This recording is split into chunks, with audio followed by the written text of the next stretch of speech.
안녕하세요. 오늘도 하나님께서 주시는 은혜와 기쁨이 넘치는 하루가 되시기를 바랍니다. 다 함께 찬송가 531장을 찬양하겠습니다.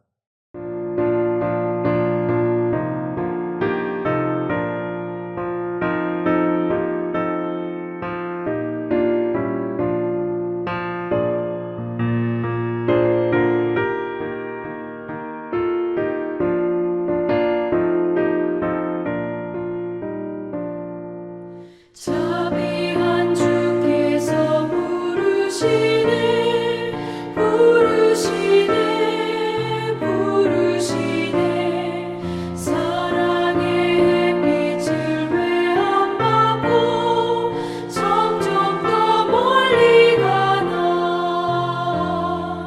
지금 오라 지금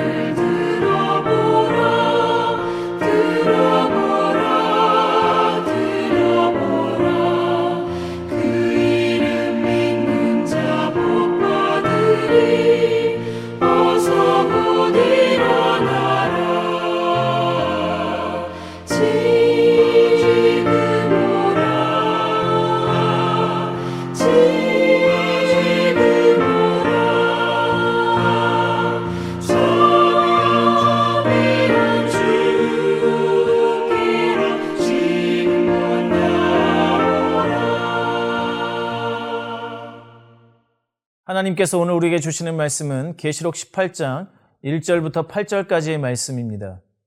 이 일 후에 다른 천사가 하늘에서 내려오는 것을 보니 큰 권세를 가졌는데 그의 영광으로 땅이 환하여지더라. 힘찬 음성으로 외쳐 이르되 무너졌도다 무너졌도다 큰 성 바벨론이여 귀신의 처소와 각종 더러운 영이 모이는 곳과 각종 더럽고 가증한 새들이 모이는 곳이 되었도다. 그 음행의 진노의 포도주로 말미암아 만국이 무너졌으며 또 땅의 왕들이 그와 더불어 음행하였으며 땅의 상인들도 그 사치의 세력으로 치부하였도다 하더라. 또 내가 들으니 하늘로부터 다른 음성이 나서 이르되 내 백성아 거기서 나와 그의 죄에 참여하지 말고 그가 받을 재앙들을 받지 말라. 그의 죄는 하늘에 사무쳤으며 하나님은 그의 불의한 일을 기억하신지라. 그가 준 그대로 그에게 주고 그의 행위대로 갑절을 갚아주고 그가 섞은 잔에도 갑절이나 섞어 그에게 주라. 그가 얼마나 자기를 영화롭게 하였으며 사치하였던지 그만큼 고통과 애통함으로 갚아주라. 그가 마음에 말하기를 나는 영화로 앉은 자요 과부가 아니라 결단코 애통함을 당하지 아니하리라 하니 그러므로 하루 동안에 그 재앙들이 이르리니 곧 사망과 애통함과 흉년이라. 그가 또한 불에 살라지리니 그를 심판하시는 주 하나님은 강하신 자이심이라. 오늘 말씀은 계속해서 큰 성 바벨론, 다른 말로 하면 이 세상 나라의 멸망에 대해서 구체적으로 설명하고 있습니다. 오늘 본문의 말씀을 크게 세 가지의 하늘로부터 들리는 음성, 외침으로 나누어서 살펴보겠습니다. 그 첫 번째 음성은 무너졌도다 큰 성 바벨론이여입니다. 2절 말씀에 보면 무너졌도다 무너졌도다 큰 성 바벨론이여라고 말하여 무너졌다는 것을 두 번 강조하고 있습니다. 완전하게 확실하게 무너졌다라고 하는 것을 의미하는 것입니다. 우리가 살고 있는 이 세상과 세상 나라들은 아직 건재한데 왜 무너졌다라고 합니까? 이것은 그냥 시간이 지나면 언젠가 저절로 무너지게 된다라고 하는 것이 아니라 전능하신 하나님께서 하나님의 의로우신 뜻대로 세상 나라를 무너뜨리실 것이기 때문입니다. 우리는 이미 16장에서 바벨론이 무너지게 된 이유가 하나님의 심판인 7번째 나팔이 불려질 때 일어난 지진 때문임을 보았습니다.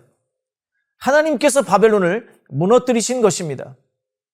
구약성경 다니엘서에 느부갓네살 왕이 꿈에서 보고 다니엘이 해석한 환상에서도 이 세상 나라로 묘사되는 거대한 신상은 그냥 저절로 무너진 것이 아니라 뜨인 돌에 의해서 부서졌다라고 하는 것을 우리는 잘 알고 있습니다. 이렇듯 이 세상 나라 바벨론은 하나님께서 무너뜨리시는 것입니다. 그러면서 이 큰 성 바벨론이 무너지는 이유를 설명하고 있습니다. 그 첫 번째 이유는 바로 바벨론이 귀신들의 소굴이 되었기 때문입니다. 이 세상에 하나님 없이 사는 자들은 귀신들의 소굴에서 살고 있는 것입니다. 겉으로는 전혀 드러나지 않지만 분명 사탄과 귀신들은 불신자들의 세상에서 왕노릇하면서 강력하게 역사하고 있습니다. 그리고 수많은 사람들이 그들의 노예이자 충실한 부하로 살아갑니다. 우리 믿는 자들은 이것을 분명하게 볼 수 있는 영적인 눈이 띄어져야 합니다. 이 세상이 얼마나 악한 영들에게 지배당하고 있는지를 잘 표현한 성경 구절이 에베소서 6장 12절입니다.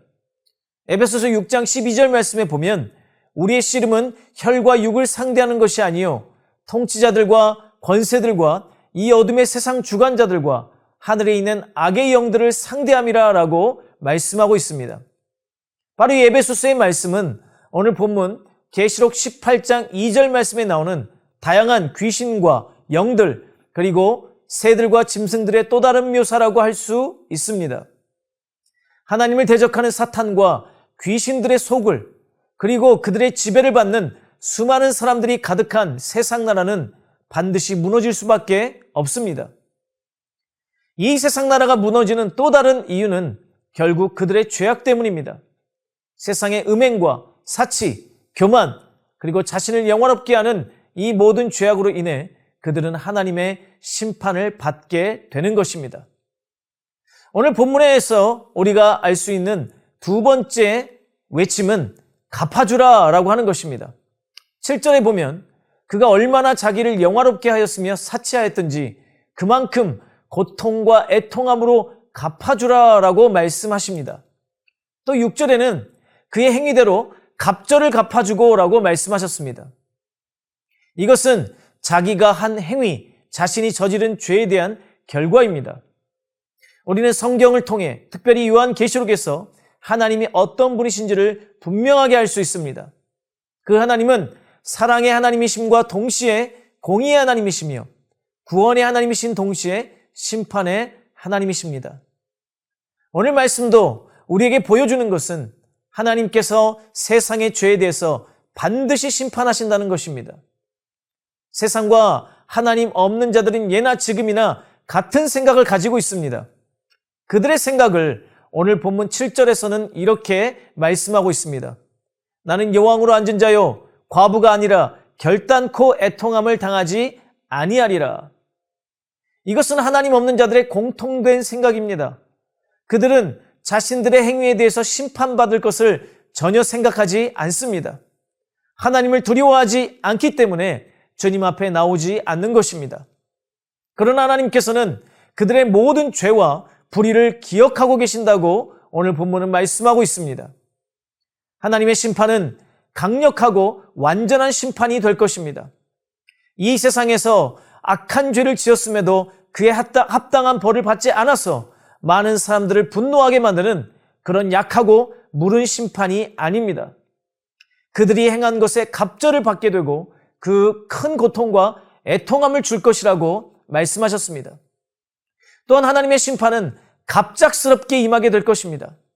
8절 말씀에 하루 동안의 그 재앙들이 이를 것이라고 말씀하셨습니다.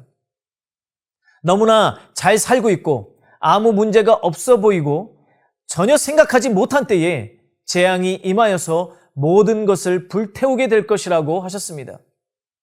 우리가 생각할 때에 과연 이런 일이 있을까라고 하는 일들이 가능한 이유는 바로 하나님이 강하신 분이기 때문입니다. 현재 세상에서 돈과 권력과 지위로 누구도 범접할 수 없는 위치에 있는 것처럼 보일지라도 그들보다 더 강하신 하나님께서 그들을 심판하실 때에 이 세상에 있는 모든 사람들은 비로소 하나님이 어떤 분이신지를 깨닫게 될 것입니다. 오늘 말씀에서 우리가 알 수 있는 마지막 하나님의 음성은 내 백성들아 거기서 나오라 입니다.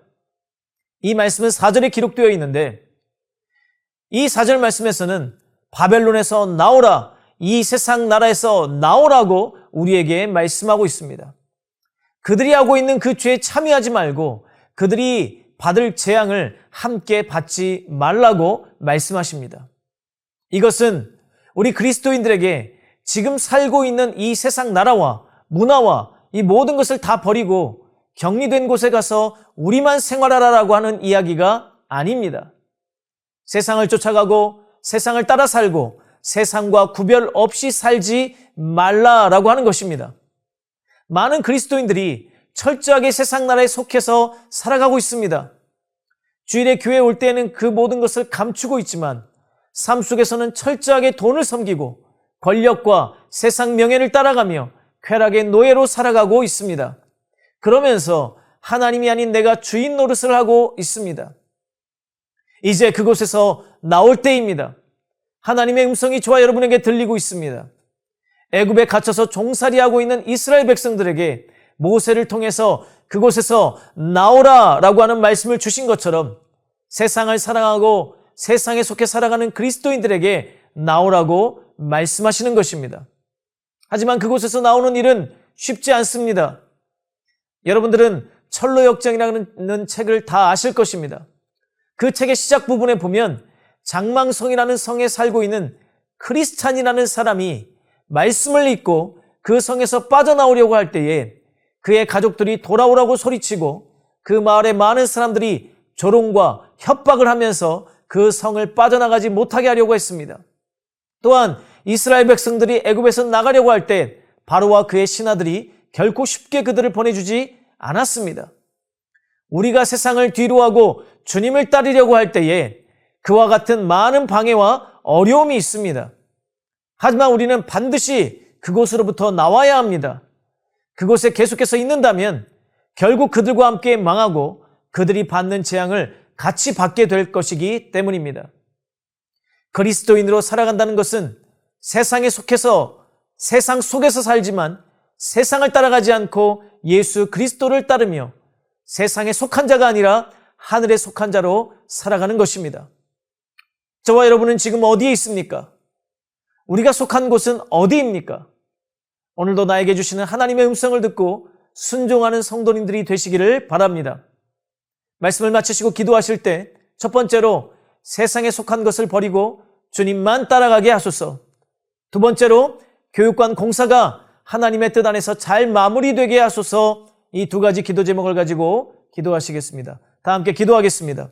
하나님 아버지, 오늘도 우리에게 귀한 말씀을 통해서 마지막 때에 하나님께서 하시는 일을 알게 하시고 깨닫게 하여 주시니 감사합니다.